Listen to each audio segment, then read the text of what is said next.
Welcome to Northern Kentucky Magazine on this Friday, March 12th. I'm Patrick Crowley. Thanks a lot for joining us. I want to talk a little sports before we talk about today's show. First of all, last night, UC, I'm not a huge UC fan, but they had a rough season. They got a little fire in the tournament. They beat Rutgers. They beat Louisville.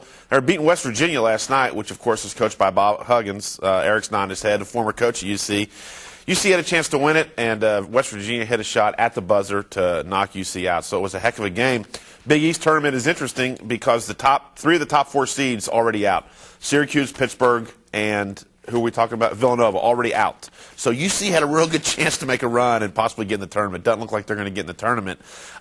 Syracuse being knocked out is good for my Buckeyes because if my Buckeyes win the Big Ten tournament Sunday up in Indianapolis, they'll be a #1 seed. Exactly right, Eric. So I think my son Connor and I, if the Bucks are in the championship game, we're going to drive up to Indy Sunday morning, buy a little scalp tickets, and go see the Buckeyes play. So my business partner Jay Fawcett, I just talked to him a couple minutes ago. He just hit Louisville. He's on his way to the SEC tournament to watch UK play. He's a UK grad and a UK fan, so be a big day. And Mike Apgar, my buddy over at SD1, big Xavier fan. They play tonight at 6:30. I tell you, it's been a great season. It's been the conference tournaments have been great. Gonzaga got knocked out. I think Texas got beat last night. They were getting beat by Baylor. So I tell you what, Eric, they call it madness for a reason. I love this time of year. Also, for baseball fans, we're getting ready for the baseball season to start. There's people who start camping out this morning for tickets, for opening day tickets on Fountain Square. Cincinnati's always still going to be a baseball town.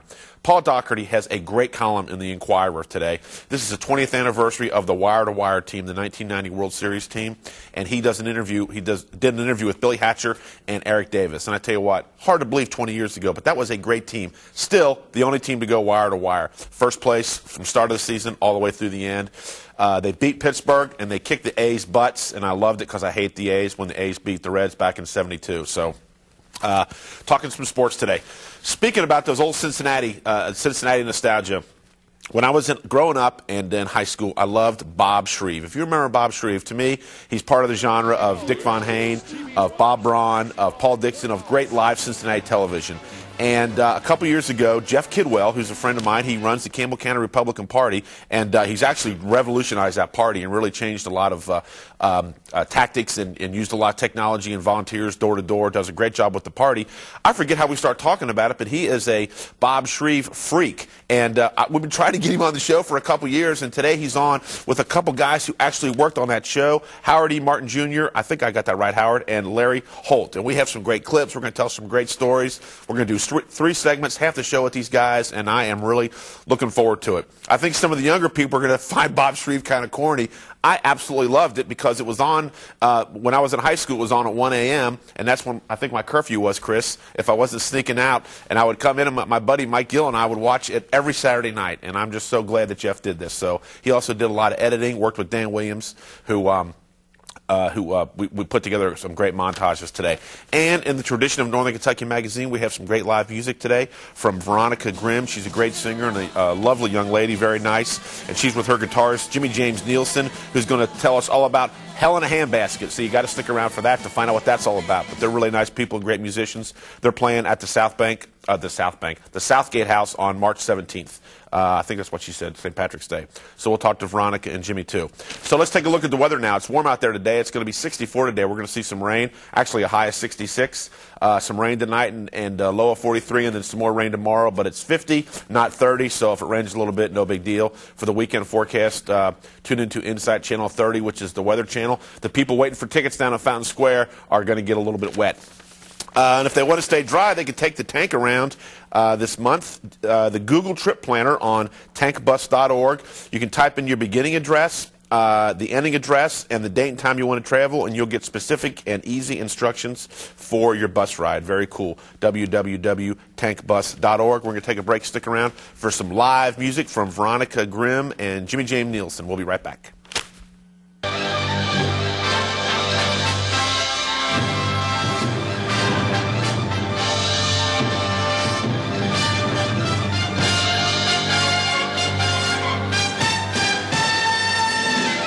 The studios of WKRC-TV, high atop beautiful Mount Auburn in the Queen City of Cincinnati, on the banks of the mighty Ohio, in the greater Miami Valley. It's TV 12's Past Prime Playhouse.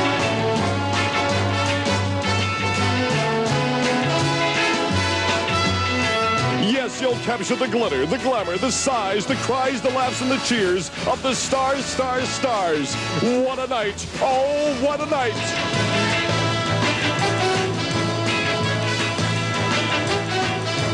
Let every Saturday night be a Hollywood premiere for you and the stars on TV 12's Past Prime Playhouse. And now, your master of ceremonies, Bob Shreve.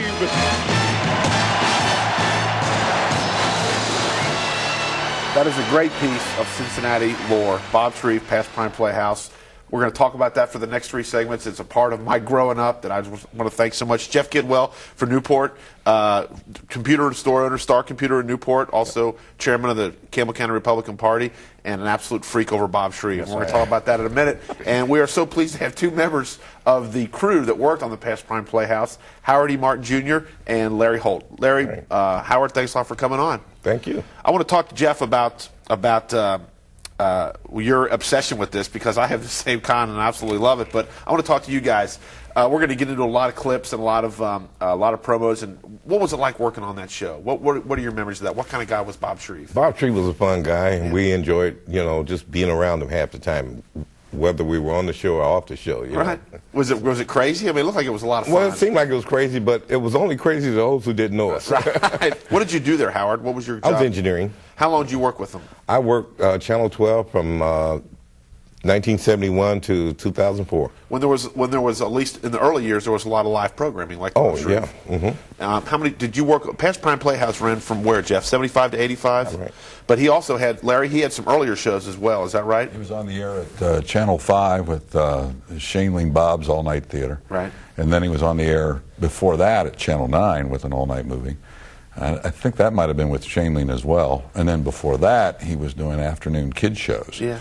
And I think one of the reasons why so many people of our generation enjoyed him so late at night was because we were watching basically the same show that he did as a kid show, only at 1:30 in the morning, with the help of other things to make it even more entertaining. You know, when you were talking, my dad was a big Bob Shreve fan, and he swore that Bob was drinking during the show, but that wasn't the case. It just, he looked like it or acted like it. Not to my knowledge. Now, I never was actually a member of the crew. I would get pulled in for weird stuff by the director, who, by the way, the guy's name was Ray Tipton, and then later Phil Smith. Those 2 guys were the guys who really made all of the craziness with Bob happen, so that by the time you got on the air, you had some of these other things for Bob to play off of. So we need to give them a mention. But no, he never, as far as I know, he never was drinking. He was very, very nervous, though. You would never think that he would be, but before the camera went on, he was like jumping out of his skin. My dad told me he was, I think it was when Frank Robinson won MVP. And he, or maybe it was one of the Reds won MVP. There was a banquet in downtown Cincinnati. You could buy a ticket to it, and my dad went to it. And he got there early, was having a drink in the bar, and Bob Shreve came in and stood next to him. And they talked for about a half an hour and just said what a super nice guy he was. Jeff, how did you? What is your? You have videos. You've put videos together. You and I started emailing about this a couple of years ago. I think even before you were chairman. I think. Oh yeah. And you've been chairman what, about 2-3 years? A little over 2 years. Yeah.